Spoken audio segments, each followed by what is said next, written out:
Middle class लड़की की दुख भरी दास्तां। सौम्या दिल्ली एयरपोर्ट पर उतरी तो मौसम बहुत ही खुशगवार था।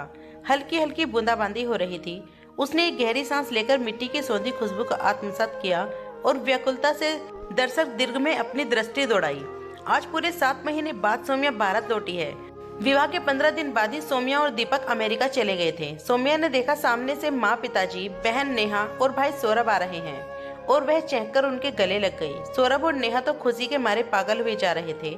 माँ उसे प्यार से ऊपर से नीचे तक निहार रही थी और पिताजी ने अपना हाथ उसके सर पर रखा तो उनके चेहरे पर गर्व के भाव स्पष्ट दिखाई दे रहे थे कि आज मेरी बेटी विदेश से आई है। आखिर मैंने अपनी बेटी के लिए एनआरआई दूल्हा ढूंढ ही लिया।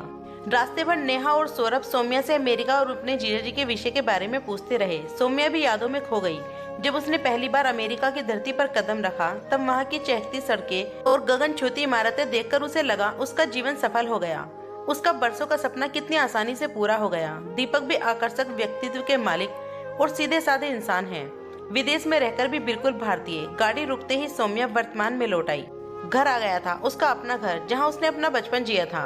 वह घूम घूम कर पूरा घर देख रही थी। सब कुछ वैसा ही था, कुछ भी नहीं बदला था। नेहा और सौरभ उसके लाए उपहार देखकर खुश हो रहे थे।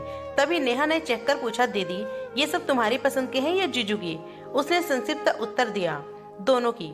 अब नेहा को वह कैसे बताती कि इन उपहारों को खरीदने के लिए उसने कैसे महीने के बजट में कमी करके पैसे बचाए और कितने ही सेल काउंटर पर घूमी है। फ्रेश होकर जब सौम्या नाश्ते के लिए बैठी तो डाइनिंग टेबल पर अपनी पसंद की ढेर सारी डिशेस देखकर हंसकर माँ से बोली, ये क्या मम्मी, मैं एक दिन के लिए नहीं 1 महीने के लिए आई हूँ। आपने तो आज ही सब कुछ बना दिया।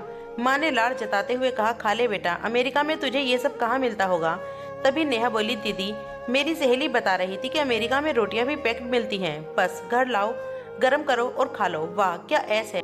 नेहा के बोलने के अंदाज पर सब हंस पड़े। सौम्या को अपनी अमेरिका की डाइनिंग टेबल याद आ गई। दीपक ने उसे बताया था कि साधारण सा खाना भी अमेरिका में काफी महंगा पड़ता है। वे कहीं भी जाते या खर्च करते तो दीपक भारतीय मुद्रा यानी कि भारतीय रुपए में उसका मूल्य निकालकर सौम्या को जरूर बताते।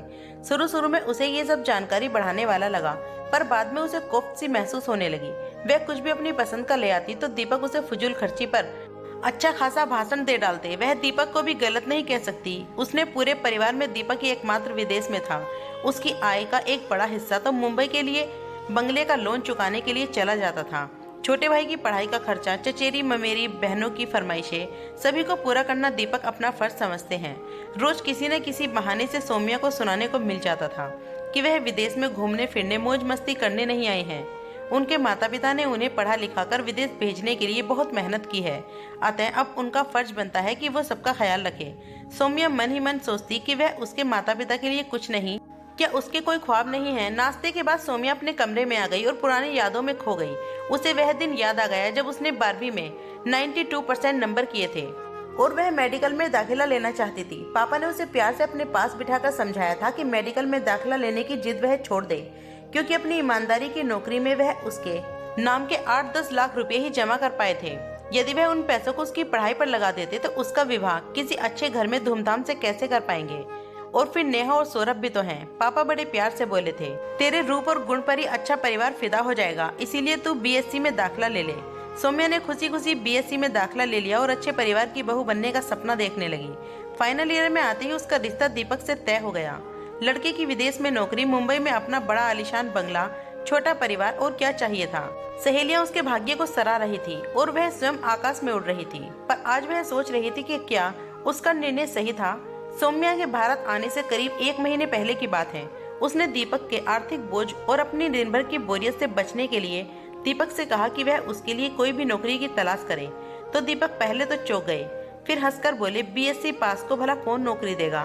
फिर दीपक गंभीर होकर बोले, तुम्हें नौकरी की क्या जरूरत है, मैं इतना तो कमा ही लेता हूँ कि हमारा गुजारा हो जाए।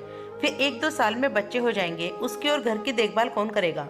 दीपक ने लगभग ऐलान करते हुए कहा, मैं अपने बच्चे की परवरिश में कोई कमी नहीं करना चाहता, इसीलिए तो मैंने एक साधारण घरेलू लड़की से शादी की है। मेरे लिए तो एक से बढ़कर एक प्रोफेशनल लड़कियों के रिश्ते आए थे। मैंने सोचा था कि ना होगा बांस ना बजेगी बांसुरी। दीपक के शब्द उसके कानों में गर्म शीशे की तरह उतरते चले गए। इसका मतलब दीपक उसके रूप और गुण पर फिदा नहीं हुए थे। उन्हें चाहिए थी बस एक घरेलू लड़की और उसके घर और बच्चे की देखभाल कर सके। उस दिन से सौम्या मन ही मन छटपटाती रहती। उसे लगता कि वह एक पिंजरे में कैद हो गई है, जहाँ से बाहर निकलने का कोई रास्ता नहीं है। अपनी सहेलियों की खिलखिलाहट से सौम्या वर्तमान में लौट आई। सौम्या की सारी सहेलियां उससे मिलने आई थी और सौम्या भी उनसे अपने मन की बातें करने को आतुर थी। लेकिन थोड़ी ही देर ही सौम्या को महसूस हुआ कि उसकी सहेलियां उसके बारे में कम, अमेरिका के बारे में, वहाँ के रहन सहन के विषय के बारे में जानने के लिए ज्यादा उत्सुक हैं। सौम्या के मन में बार बार यह विचार आ रहा था कि वह भारतीय विदेश के प्रति इतने आकर्षक क्यों हैं। विदेश में यदि आय अच्छी है तो खर्च भी उसी हिसाब से होते हैं। ये किस छलावे में जी रहे हैं हम। जब उसकी सहेलियां उसके भाग्य को सराह रही थी तो वह उन्हें समझाना चाहती थी कि मुझसे ज्यादा खुशनसीब तो तुम लोग हो, जो अपने देश में अपनों के बीच रहकर जिंदगी जीने का मजा लूट रही हो। लेकिन इस भ्रम को तोड़ना आसान नहीं था, इसीलिए वह चुपचाप मुस्कुराती रही। सहेलियों को विदा करने के बाद जब सौम्या कमरे में आई तो देखा माँ, पिताजी और नेहा किसी गंभीर विषय पर बातचीत के मगन थे। उसे देखते ही पिताजी बोल पड़े, आ गई मेरी बिटिया, अब तू ही नेहा को समझा। मेरी बात को इसे समझ ही नहीं आ रही। इंजीनियरिंग में दाखिला लेने की जिद कर रही है। यदि इतने पैसे इसकी पढ़ाई में लगा दिए तो इसकी शादी के लिए पैसे कहाँ से लाऊंगा। सौम्या कुछ क्षण चुप रही, फिर हिम्मत जुटाकर बोली, नहीं पिताजी, नेहा से उसके सपने मत छीनिए, पैसे उसकी पढ़ाई में लगाइए। यदि नेहा किसी काबिल बन गई तो आपको उसकी शादी की चिंता नहीं करनी पड़ेगी। वह अपनी काबिलियत के बल पर अपने लिए वर तलाश कर लेगी। मत काटिए नेहा के पंख, उड़ लेने दीजिए उसे खुले आसमान में। पिताजी आवाज से सौम्या का मुंह देख रहे थे, उसके मन की व्यथा को पढ़ने की कोशिश कर रहे थे। नेहा दौड़कर सौम्या के गले लग गई।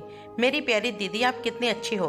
सौम्या आज बहुत हल्का महसूस कर रही थी और उसे पूरा विश्वास था कि उसके जीवन से प्रेरणा लेकर सिर्फ एक नेहा को ही नहीं वरन अनेक नेहा को सही दिशा मिलेगी। वे विदेश के आकर्षण व मोहजाल से निकल सकेंगी, जो एक छलावे से कम नहीं। दोस्तों, मेरी आप सभी से गुजारिश है कि आप अपनी बेटी को इतना पढ़ाओ और उसे इतना काबिल बनाओ कि उसे किसी दूसरे की जरूरत ही ना पड़े।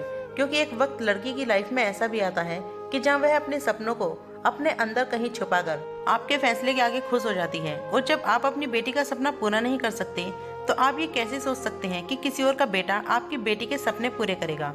दोस्तों, उम्मीद करती हूँ आज की कहानी आपको बहुत पसंद आई होगी। अगर कहानी पसंद आई है तो वीडियो को लाइक करें, शेयर करें और चैनल को सब्सक्राइब भी कर लें ताकि ऐसी वीडियो आपको दोबारा मिलती रहे।